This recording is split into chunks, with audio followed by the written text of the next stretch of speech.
Okay, for my crime scene analysis I did in CIS.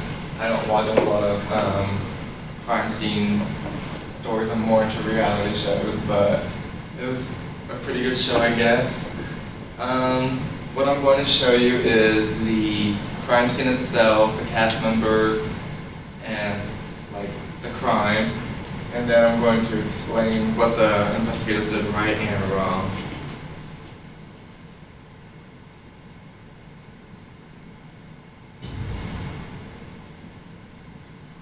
Look, I made some home last night, all right? Yeah, my class ran late and I had all those papers. What are you accusing me of? Look, I can't deal with this right now. I gotta go. I'll call you later.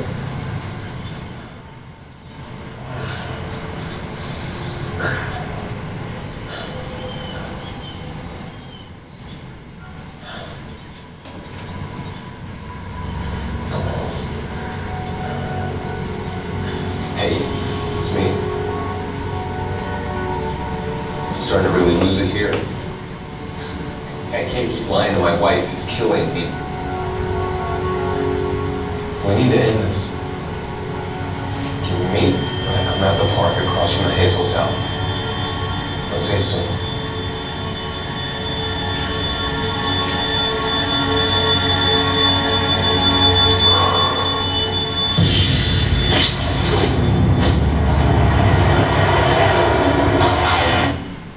As you saw, the man was obviously in some kind of trouble, and someone wanted him dead. So, and the crime scene is right here. The brass one. Then we'll rally and crop. Gear up. I guess that's 2 words, isn't it? Something funny, Dozo? No, boss. Grabbing my dead Navy officer downtown. Nothing funny about that.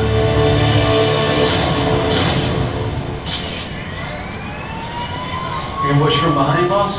Maybe. How many shots, Doc? Just one that I can see, and it was devastating. It's a single gunshot wound to the side of the head, through and through. Never saw it coming.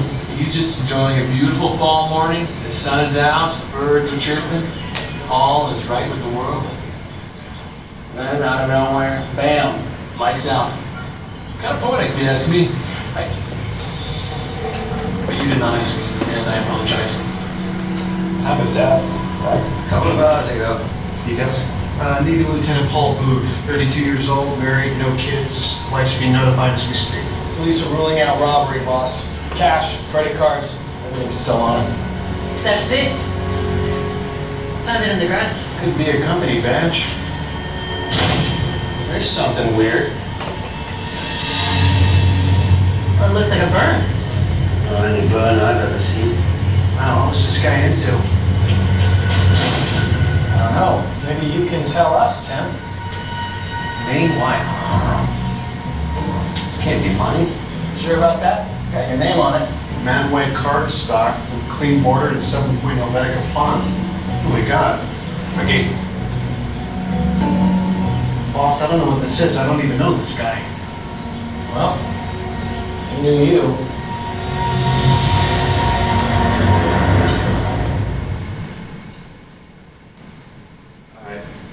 So, Is it on? There's a switch on the side. yeah. Point towards the computer. Down. Oh, well, you know what? It's not on your computer. Can't use it. Okay, so the cast members, that's what I just want to show you. Okay, so the cast members, the guy, I'm not really familiar with the show. The guy with the white hair was Jethro Gibbs. The investigator with that had to relate with the card, the guy with the card that was related to him, Timothy McGee. Penelope was one of the victims at first, and she was a suspect at first, and then she became a victim later in the show. Lieutenant Paul Booth was the one that died. Vince was the second victim. He was a journalist. And Max was the murderer.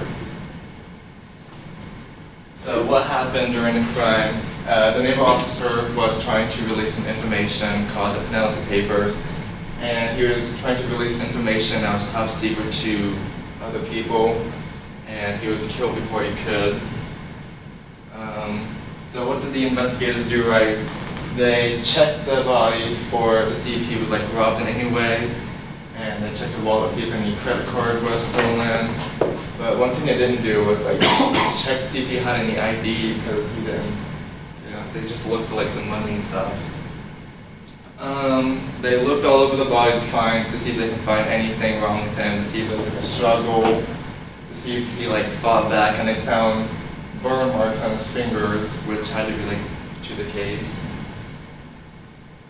As you can see in the background, they have people, maybe other investigators, talking to what could be witnesses, because it was in a park. Someone had to have seen something. And they have in this corner caution tape, so they wrapped up the whole crime scene really well, even though there's a giant wall there. They took pictures. They took pictures of everything they found that had to do with the case. They took pictures of like every piece of evidence they found, and as you can see, they're also wearing gloves so that they don't contaminate any evidence. When they found the card that had to relate to Timothy, they took him into questioning as if he was one of the suspects. And that was good because in that murder case, anyone can be a suspect.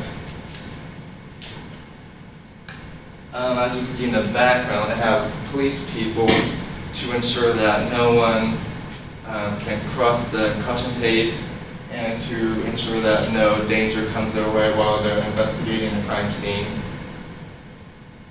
Some of the things they did wrong was when she picked up the identification card, she didn't take a picture of where it was because it wasn't found with the body.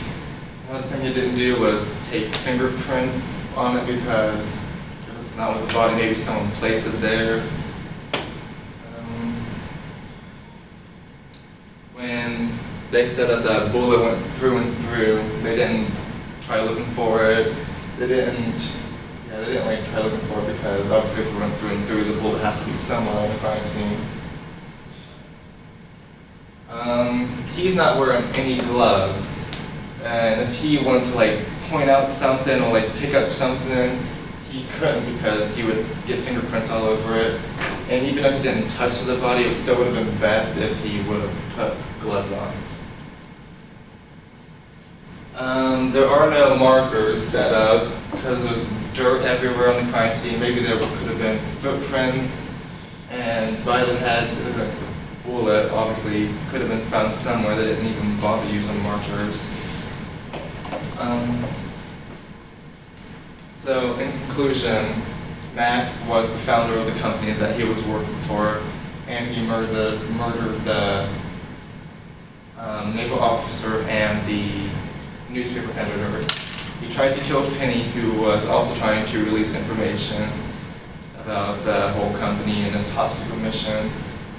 And when I was watching the TV show, I didn't notice any familiar procedures.